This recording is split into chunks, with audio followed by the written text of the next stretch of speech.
Hey, thanks for joining us today. We're going to cover the South Carolina 2024 tax lien auction season. I know it's kind of late in the season to have this video. It started in October, ends in December, but we took a look at things to focus on this winter, and there's still some major auctions on the calendar coming up in December. So we thought we'd cover those five auctions today. We get a lot of people take a break in the wintertime from tax investing because I think there's a perception that the auction seasons are over. And there's some states that are year round, like Texas, Ohio, Florida, that just have things going on year round. But a lot of these markets do go cold in the winter. So we're trying to highlight a few of these. Another video we just did for Tennessee, this one for South Carolina, just to show that there are still some valuable auctions worth your attention this late in the year. So South Carolina is not a state that has a ton of interest on parcel fair so far. So I'm assuming a lot of you don't know how the tax liens work there. So we'll start from the beginning and go through a quick primer. If you don't want to know the basics about South Carolina tax liens, you can skip this part of the video. There is a chapter for the next part you can jump to. But let's talk about when the tax lien auctions are held. Like I just mentioned, it's October through December. We would call that the South Carolina tax lien auction season.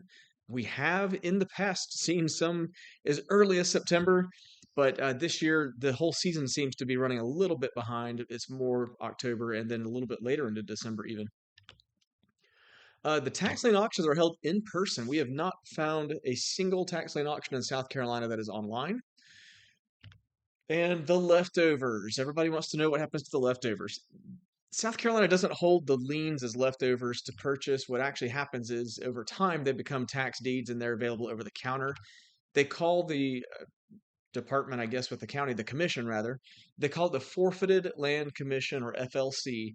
And these lists are tiny, they're scarce, and we will find a lot of these that have zero properties and check back later, or maybe they have one or two. There's just not much going on in the over the counter. A lot of these get purchased well before and they don't sit very long. But let's talk about those auctions. This is how this year's auction season shaped up. Now, what I've done is I've shown you about 16 auctions here, I believe, and we're sorted by the number of properties. And you'll notice the auction date column. A lot of these are in the past, but today we want to highlight these five, where four out of the five are actually pretty large auctions.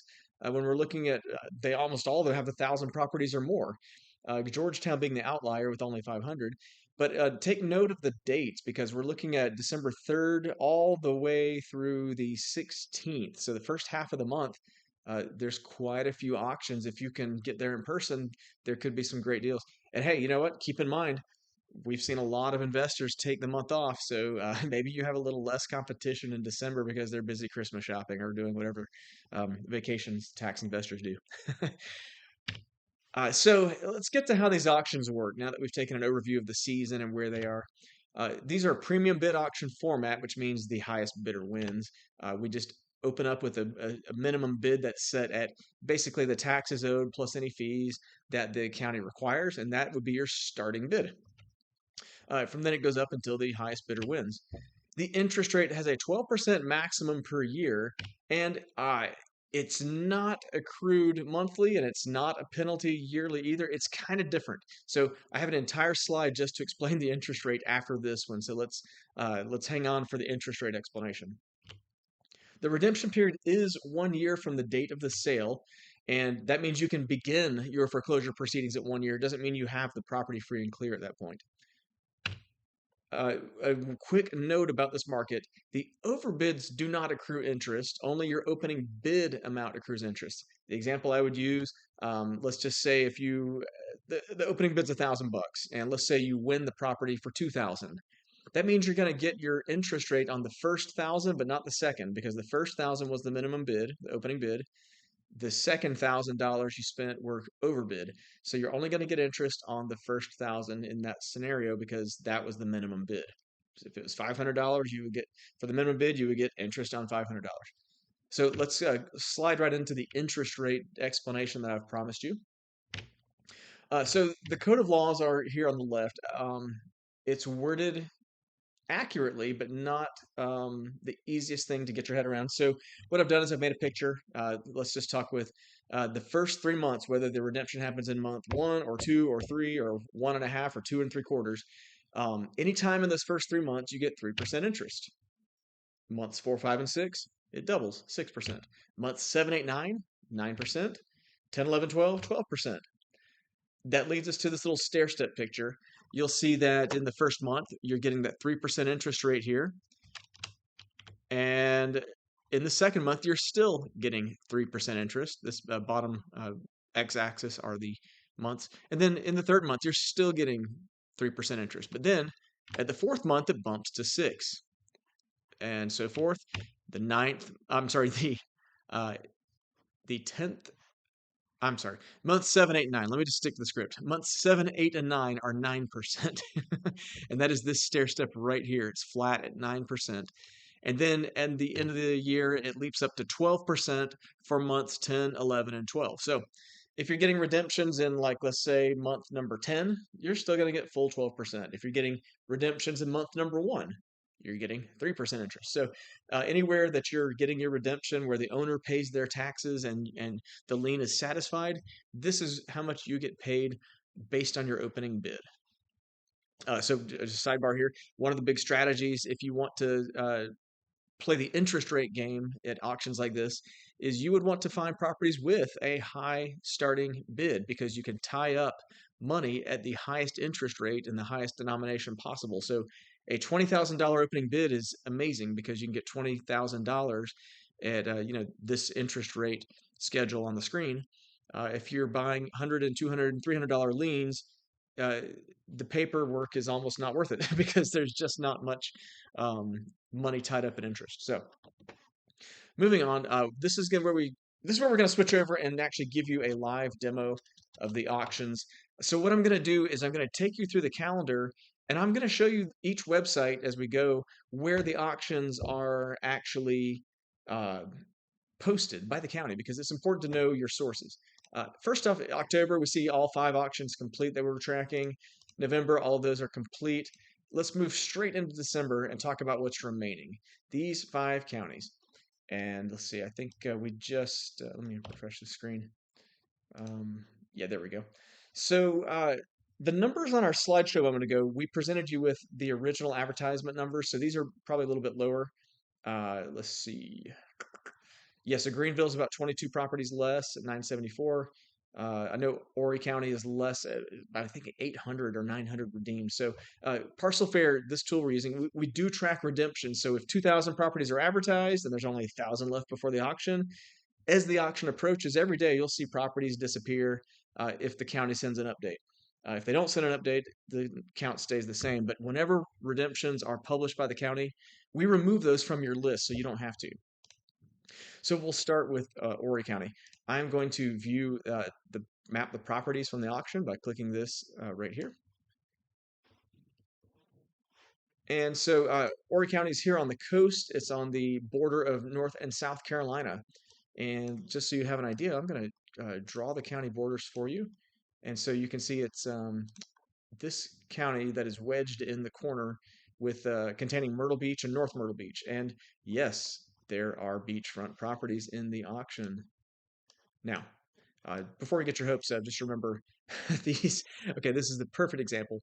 This high rise, many units, has all of these liens available at the auction. All of these units, 50605, 20304. So a lot of liens to choose from.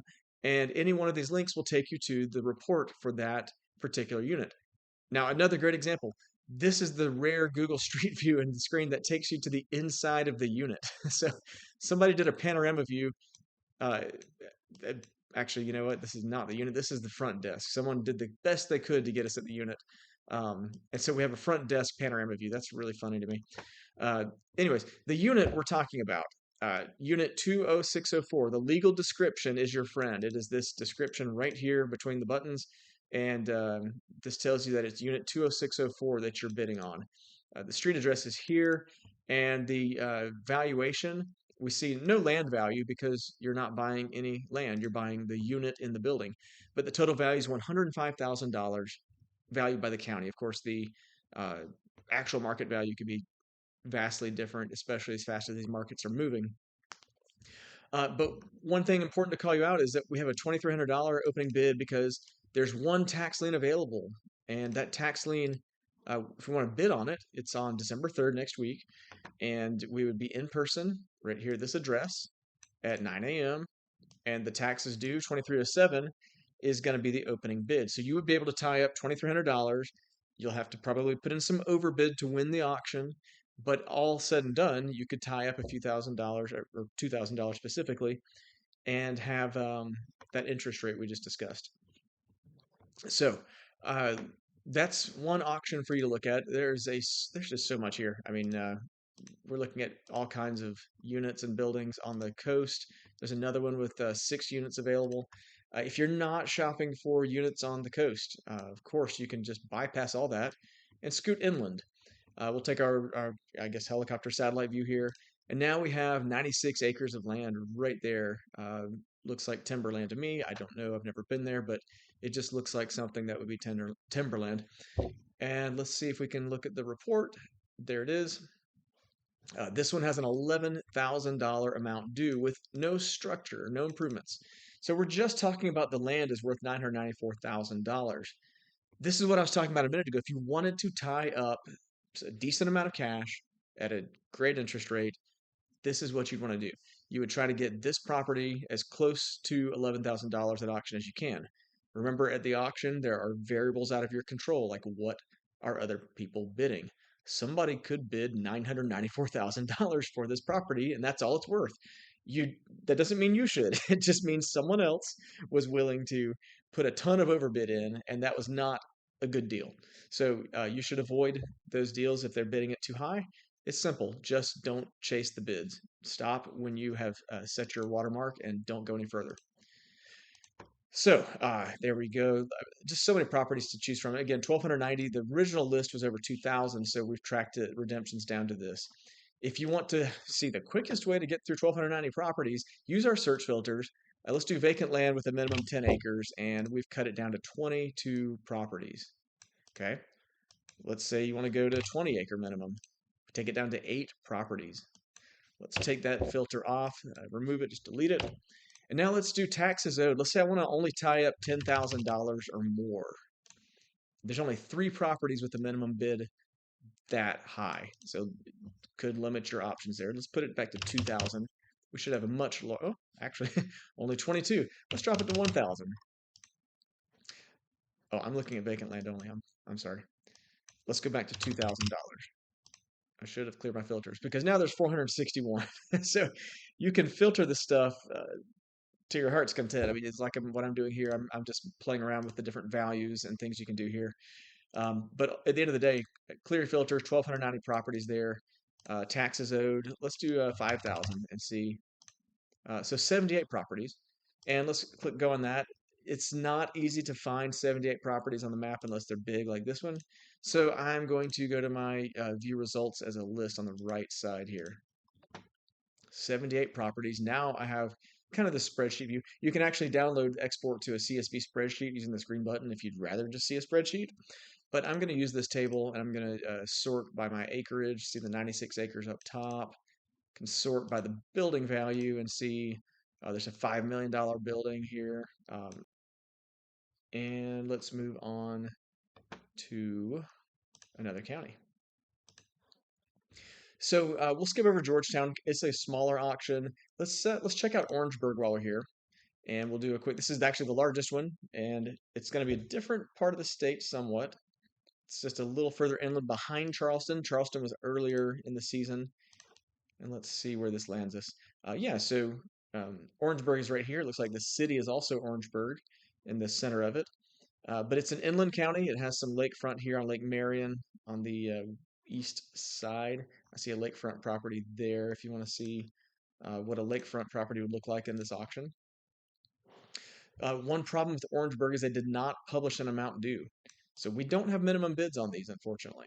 If they add them in the future, we will add them, but this auction's coming up fast on December 9th to be exact, so I don't know that they'll publish it. So typically the taxes are going to be in a proportionate to the value of the property. So the more valuable the property, the higher the taxes owed. So since we don't have a amount due to work with, you have to just work with what you have. Let's click on these links here. I have a link to register for the auction or just go view that information.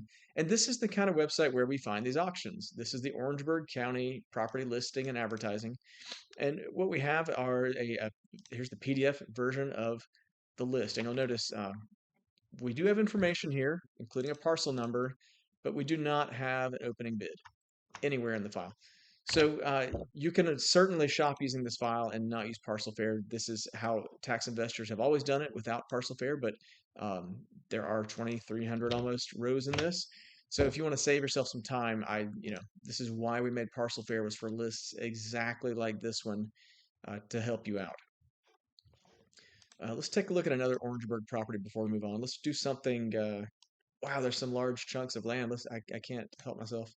90 acres there, 136 here. So large parcels out there. Let's take a look at, there's large parcels here as well. Quite a few.